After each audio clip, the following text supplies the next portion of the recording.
All right, we're in James, the second chapter, and coming up here, there it is, okay. So again, remind everybody the theme of the book is to exhort the readers to support with their lives what they say with their lips. And by the way, I just wanted to let you know, if you look at that young lady walking down the middle aisle there, that's my sister. Well, you're in the camera view, so just, that's my sister, so.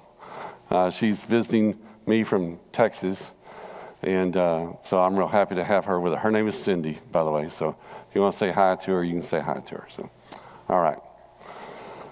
And by the way, she's my older sister.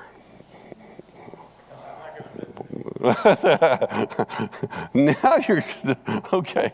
Anyway, so the theme of the book in James is to exhort the readers to support with their lives what they say with their lips. And James is trying to get those folks to do it just like we're trying to do it. So if we kind of review over chapter 1 what we talked about, if we go through trials, how should we react? What's that? Count it joy. Okay. Can we say that God is tempting us? No, God does not tempt us, right? All right. He allows temptations, but he doesn't tempt us. We are tempted when we're carried away with our lust. Lust brings sin. Sin brings death. We talked about that. We talked about the kind of death that brings both emotional, physical, financial, all that kind of death. All right. What does the anger of man produce?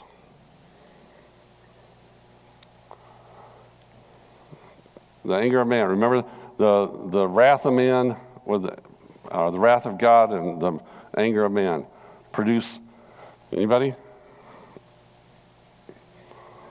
Dissension, unrighteousness, all that stuff, okay?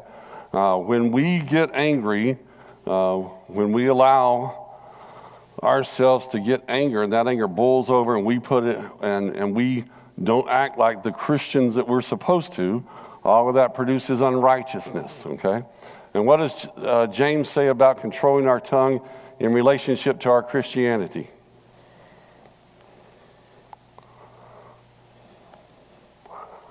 Say it. We got to bridle it, okay? We have to bridle our tongue, just like a horse has a bridle and that tongue, that bridle, we have to put a control on it. So there are some things that we don't need to say. There are some things that we should refrain from saying. There are some things that just out of you just go and just when a kid, take the key and throw it away, right? Okay. He's going to talk more about the tongue later on and how the tongue controls things, but we bring that up, okay, because we're talking about in James, the first chapter, how the tongue can be such a little thing, but can do so much damage. All right. So now in chapter 2, we're going to talk about the test of impartial love. The test of impartial love in verses 1 through 13.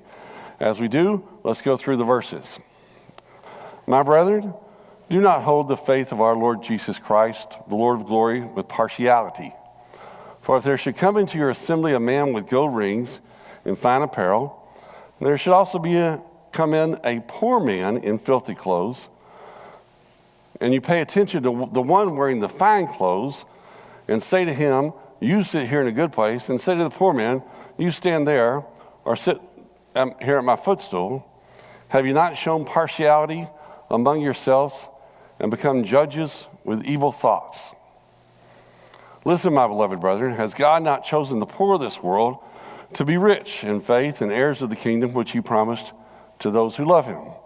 But you had dishonored the poor man. Do not the rich oppress you and drag you into the courts? Verse 7, do they not blaspheme that noble name by which you are called? If you really fulfill the royal law according to the scripture, you shall love your neighbor as yourself. You do well. Verse 9, but if you show partiality, you commit sin and are convicted by the law as the transgressors. For whoever shall keep the whole law yet stumble in one point, he is guilty of all. For he who said, do not commit adultery, also said, do not murder. Now, if you do not commit adultery, but you do murder, you have become transgressor of the law. So speak as though, and so do as those who will be judged by the law of liberty. Verse 13, for judgment is without mercy to the one who has shown no mercy. Mercy triumphs over judgment. Okay, so let's go ahead and kind of break those down individually. As we look here, James, as he's talking about this, he gets into the subject as he normally does and says, my brethren, do not hold the faith of our Lord Jesus Christ, the Lord of glory, with partiality. Now, the faith he's talking about is the entire Christian faith. I'm not talking about I have faith and you have faith, that sort of thing, but the entire Christian faith. And notice he says the Lord of glory. Notice the contrast of Jesus here, whose pedigree was literally littered with non-elite people. If you go back and look at the genealogy of Christ, one of the things you find in it is he didn't come from a noble line of folks. David was in amongst there, but there was a lot of folks that we would think to ourselves, wow, that the pedigree there wasn't the greatest. And then he said, with partiality. Partiality is obviously elevating someone because of their rank or status or wealth or some other external thing that we put a value on. Now in verse 2, he says, for if there should come into, don't give that one away. For if there should come into you your assembly a man with gold rings and fine apparel, and there also should come into a poor man in filthy clothes. Now, you have to remember that James, again, is talking to primarily Jewish Christians here. And the way the synagogue and temples were set up were there were places on this side and places on that side. And everybody pretty much either sat on the wall or you sat kind of on the floor. Right? They didn't really have benches or seats kind of thing. And so in the ancient world, only those who were rich were able to afford gold rings. Now, most of us guys, we have gold rings, okay? Well, at least some portion of us, okay? And notice that James doesn't condemn that type of dress or behavior, but he's condemning that outward view. So here's a question for you. What is James talking about what is James really trying to get at when he says to this verse, your assemblyman with gold rings and fine apparel? Is he just talking about, do they specifically have gold rings and fine apparel? Is that what he's talking about, or what's the concept here? Perception, perhaps, people that have gold rings and finer apparel would be entitled to more preference. Okay, the perception is that the people with gold rings or fine apparel might have more preference, okay? Now, so let's be real about this, because one of the things that James talks about is the practical version of this. Remember, James talks about the practical version of Christianity. Let's be real. Let's pick somebody good. Let's see. What's that? No. Well, I'm thinking about a celebrity. So not that you're not, okay? But let's say, I don't know, I have no idea. I'm trying to think of a celebrity.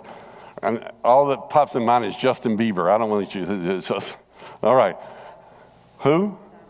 Tom Cruise. Okay. So Tom Cruise walks in our building. Okay. How should we treat Tom Cruise?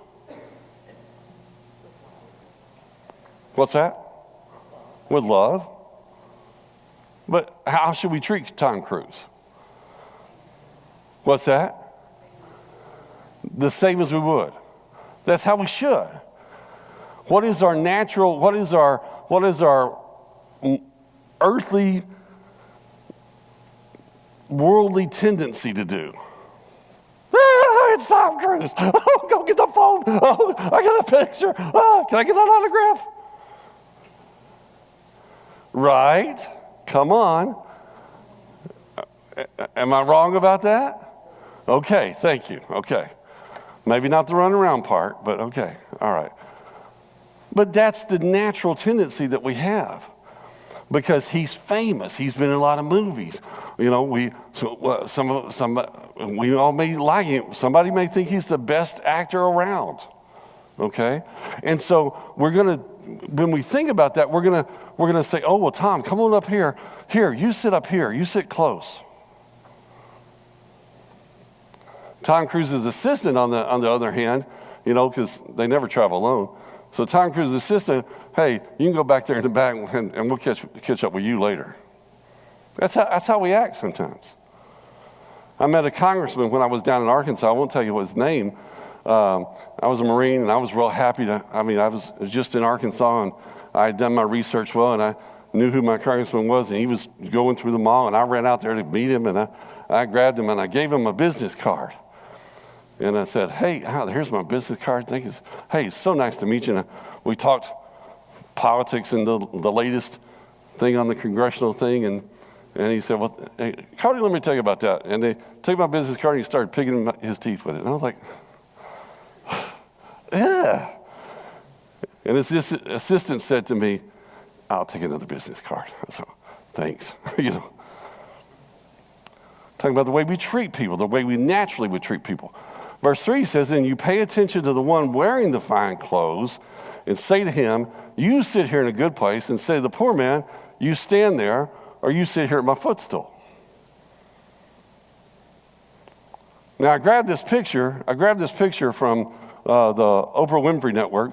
Obviously, you can see that. I don't know if you can see that there, and I'm not picking on these people in particular. That's Oprah and Gayle King and Tyler Perry, and they're at T.D. Jakes' church. Because that's the natural tendency. These are celebrities. These are people of wealth. These are people of influence. Well, we want to give them the good seats. We want to treat them really nice. And James says, be careful that you do that. Mark 12:38 says, and he said to them, his teaching, beware of scribes who desire to go in long rows, love greetings in the marketplace, the best seats in the synagogues, and the best places at feasts, who devour widows' houses, and for pretense make long prayers, they will receive greater compensation. He said, you got to be careful, because you got some priests that are doing the same thing. They love walking around. They love getting the attention. They dress up in the fancy suits, and the good stuff. And man, you see some of them cats on TV, and you know that suit had to cost them about $1,000, $1,400 just for the suit. You see some of them ties. And some of these cats out there, some of these guys, they really do go up. They go for it. They'll tell you they want $1 million jet. They want a $65 million jet. He says, you be careful. You pay attention to the one wearing the fine clothes and say to him, you sit here in a good place. And you say to the poor man, you stand over there. Or you sit here in my footstool. How we treat people. Go ahead.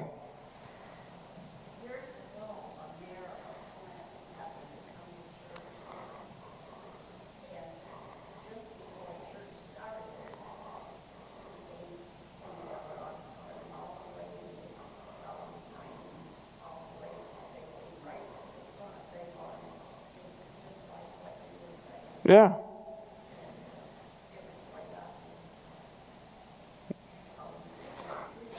Yeah.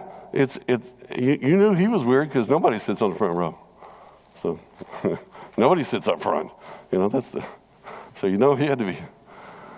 So, but we got to be careful about how we treat people just because of what they're wearing or what kind of influence we think they have. Okay, verse 4. Have you not shown partiality among yourselves and become judges with evil thoughts? James is worried here that the Christians would behave just like the sinful world does by catering to the rich and shunning the poor. And remember when we were talking in chapter 1, he was what two groups were he concerned about? Those that couldn't do anything for you if you helped them out. Widows and orphans. The widows and orphans. Why did he pay particular attention to widows and orphans? Because if we help them out, they're not likely to help us back. And by the very same token, if we show partiality to poor people over rich people, then we're going to treat them differently. All right? And by the way, Proverbs 22:2 says, the rich and poor have this in common, the Lord is the maker of them all. He says, don't you judge them with evil thoughts. Now, is James confining his partiality here to just rich and poor?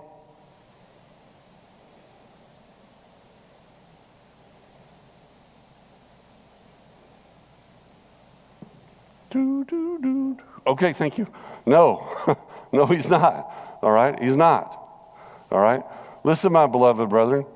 Has not God chosen the poor of this world to be rich in faith and heirs of the kingdom, which he promised to those who love you?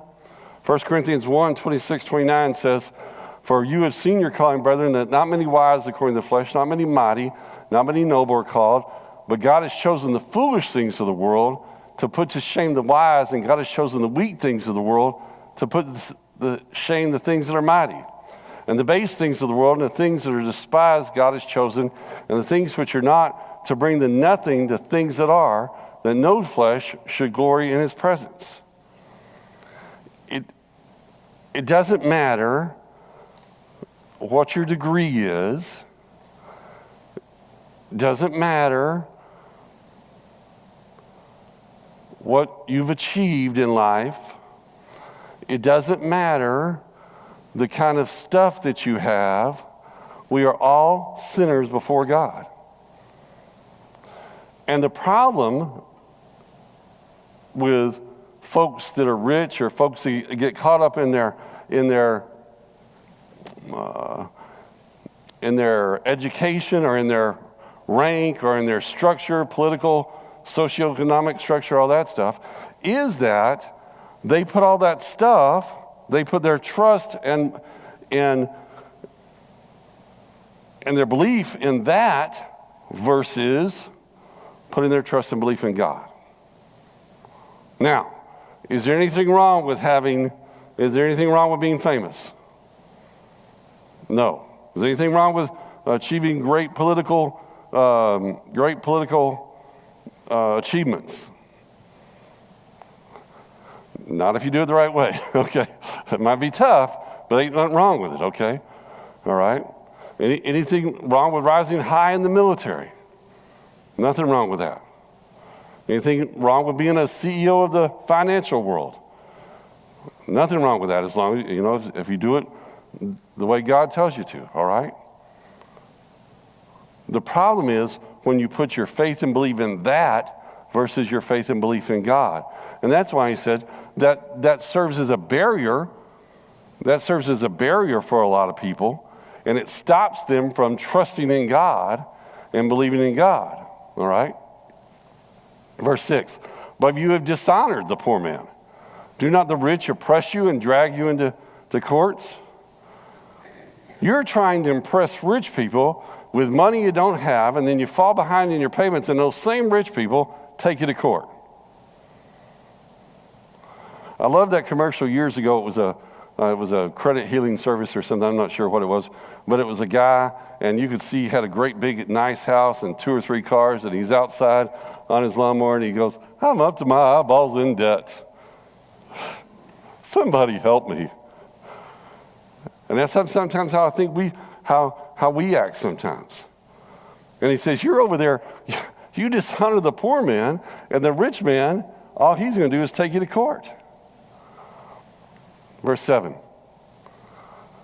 Do not blaspheme, that noble name by which you are called.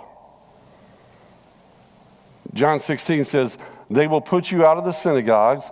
Yes, the time is coming that whoever kills you will think that he offers God service. And these things will do to you because they have not known the Father nor me. But those things I've told you, that when the time comes you remember that I told you of them. The same people that you're trying to impress by catering to, the same people that you're trying to make a big impression on, the same people that you're trying to fall over yourself for, these are the same people that are going to A, take you to court, and B, that they're going to walk out and blaspheme God's name. The same people. So like Jackie Chan says up there, what are you thinking? What are you thinking?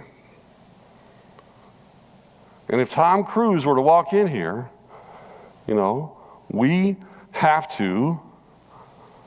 should greet him like we would greet him, like we would greet anybody else.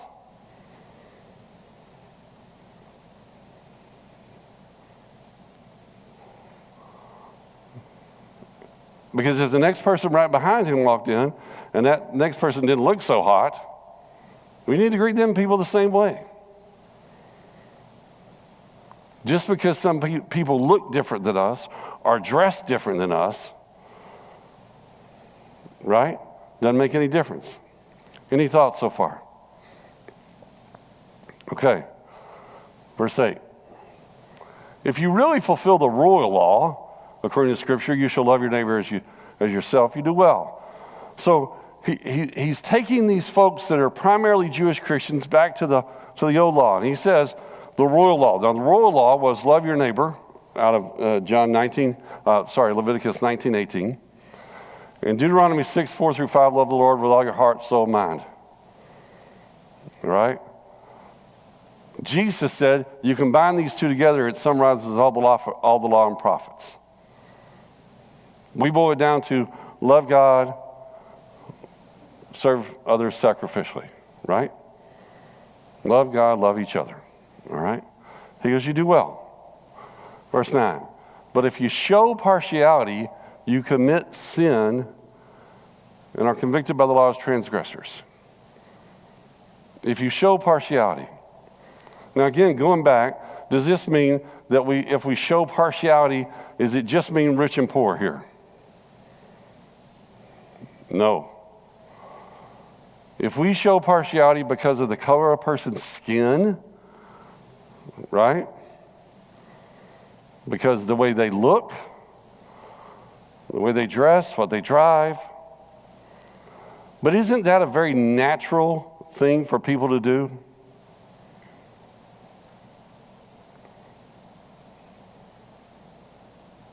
Or am I the only one that had a problem with that?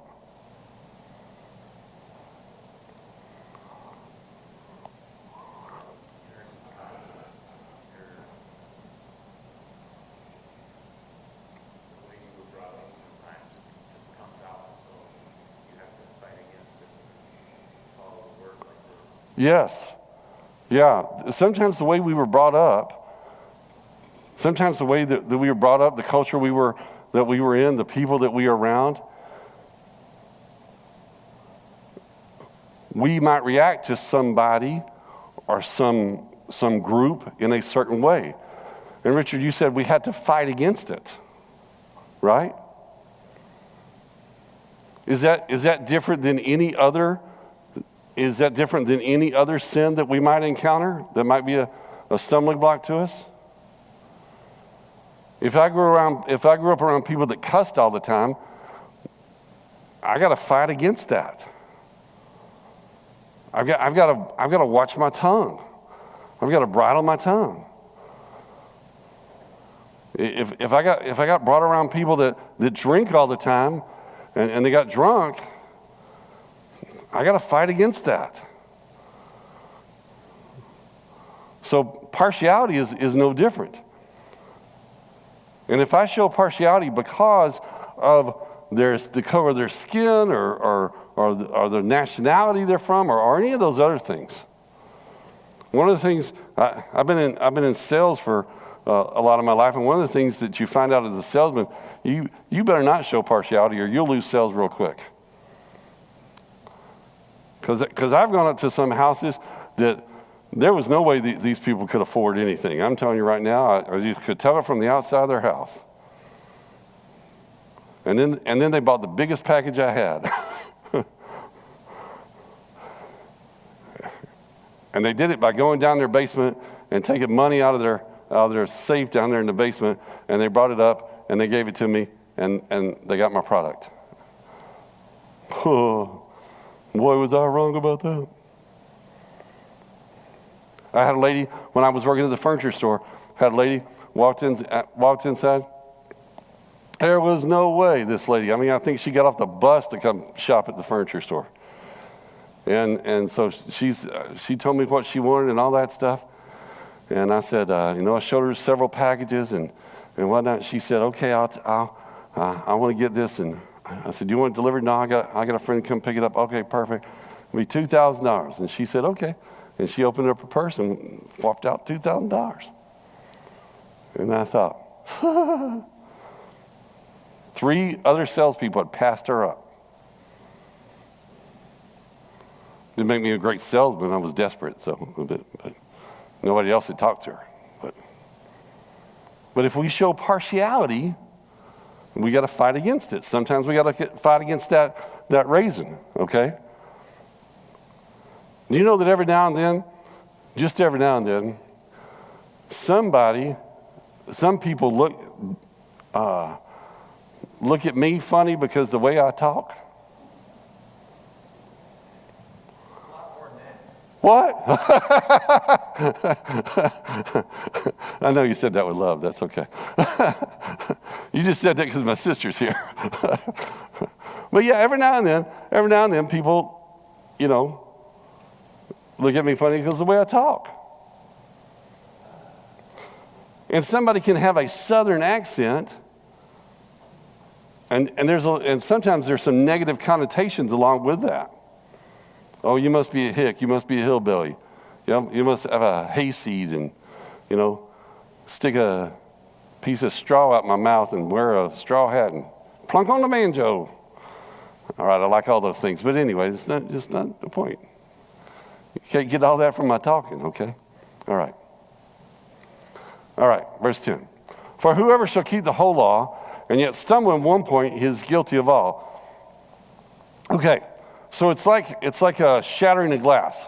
So all sins are not equally damaging, but they all shatter the unity and render people transgressors, much like hitting a window with a hammer at only one point will shatter and destroy the whole window. One of the things that sin does, it violates our unity. It violates the unity of Christ. It violates the unity of God. All right? So he says in verse 11, for he who said, do not commit adultery, also said, do not murder. Now, if you do not commit adultery, but you do murder, you have become a transgressor of the law. And we have to remember, again, he's talking to folks who are former Jews here, who knew the law well. Those are recorded in Exodus 20 and Deuteronomy 5. But all sin is rebellion against God. All sin is rebellion against God. Whether it be murder, whether it be partiality, any sin is rebellion against God. All right? So he says, so speak.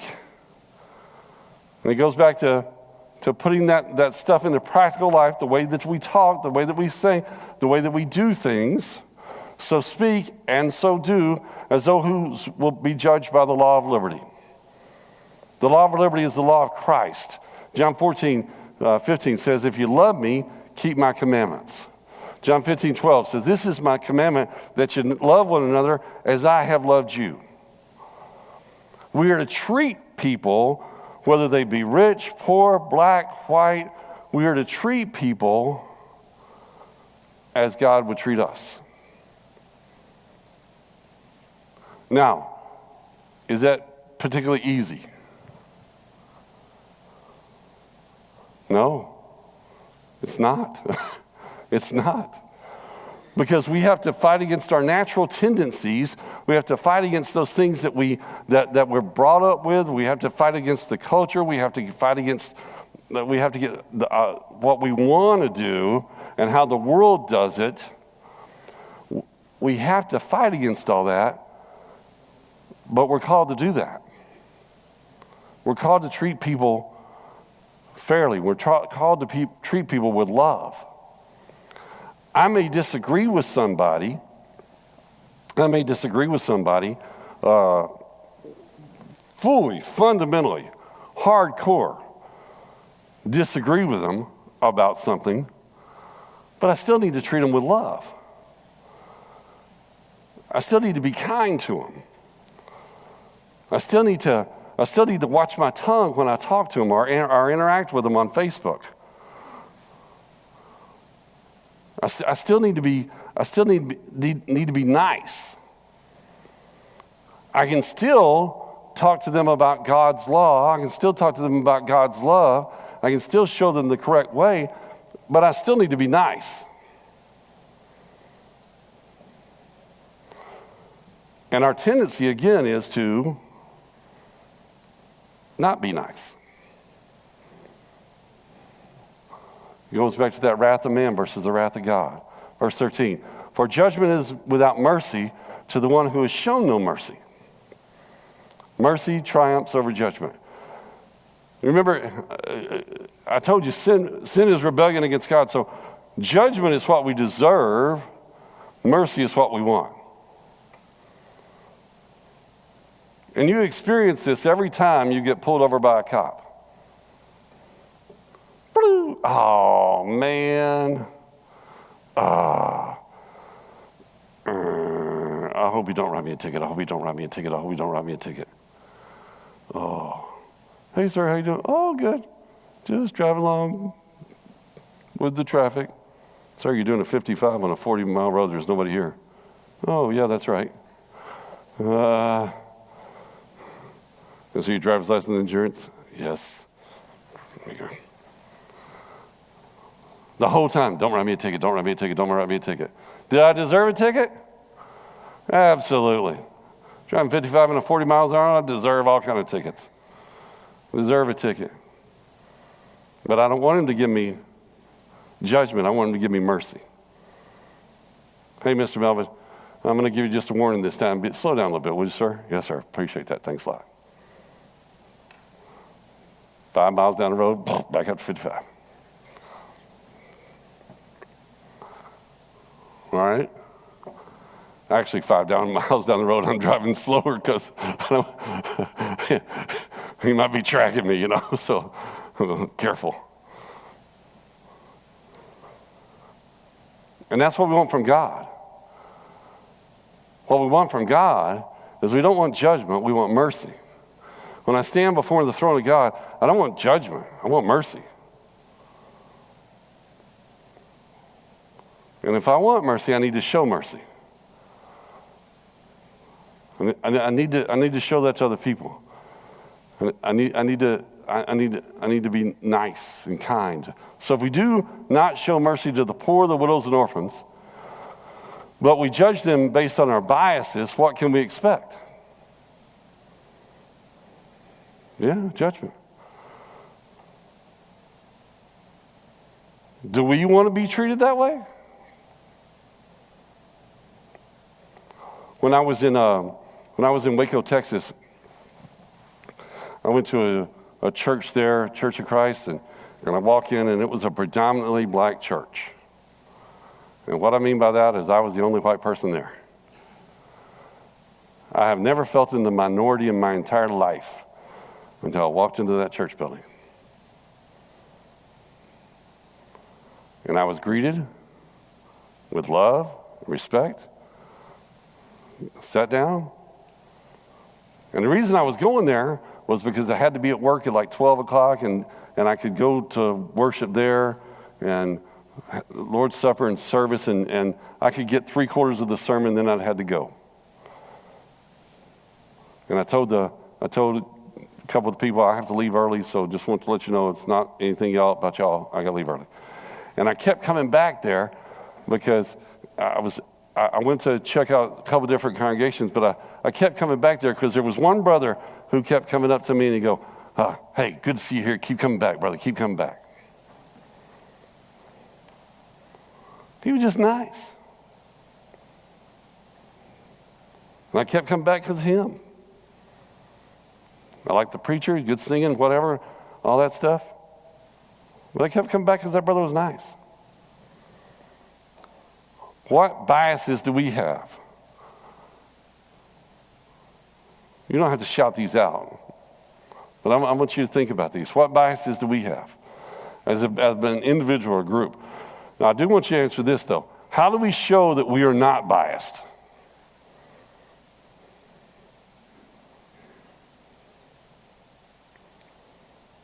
How do we show that we are not biased? I do want you to answer that. Like you just said, being kind to one another, reaching out to those people that we might have that, inner prejudice that comes out. Go by your way to be kind to them. Yeah. The easiest thing to do is, especially in a corporate environment like this, somebody walks in, I will tell you my technique. Don't y'all steal it, because I don't want y'all everybody to do this at one time, okay? So if I don't know somebody, I'll say, hey, I'm sorry, I haven't met you yet. My name's Cody.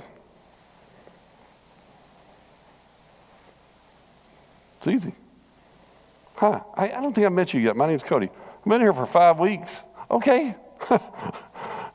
Maybe you sit in a different place I didn't see. I don't know. I have a short-term memory. I need to take Prevagen or something. I think one of the larger groups is the homeless. The homeless, okay. A lot of us tend to just ignore because of our inner fears. Sure. And I've witnessed it with my grandfather. He would do service to homeless in Indianapolis. And it was just different. In fact, to see him going out there into these camps where the average person, we just ignore. Yeah. So I like to open dialogue with them anytime I run across them. Yeah. Simple, hi, how are you? Exactly. Yeah. We can show that we're not biased just simply by the way that we treat people. Just simply by the way that we treat people. Especially if somebody comes into our assembly. Sometimes we're friendly. Sometimes we think we're friendly because we're friendly to each other. You know? And folks want to be greeted, you know? They want acknowledged, you know? They want to know that they're, you see them and they're there. But they don't want to, they don't want to be overwhelmed, you know?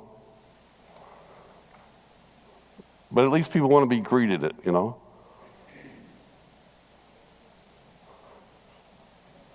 And so we need to say, we need to talk to folks, no matter rich, poor, tall, southern accent,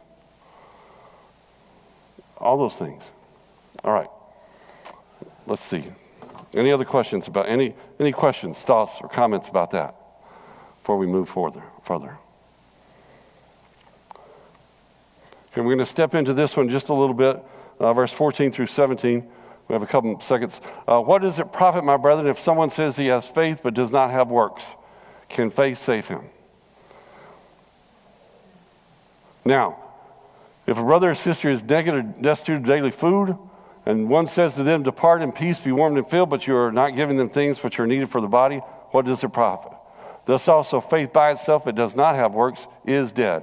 One of the things that you'll see throughout James's letter here is that James comes back to this point. Look, you can say what you want to say, you can do all this talking, but it's what you really do that really matters. You can talk all this stuff over here on this side, but it's what you really do that matters. And if you ain't doing what you're saying, don't matter. And James and do that thing. There we go.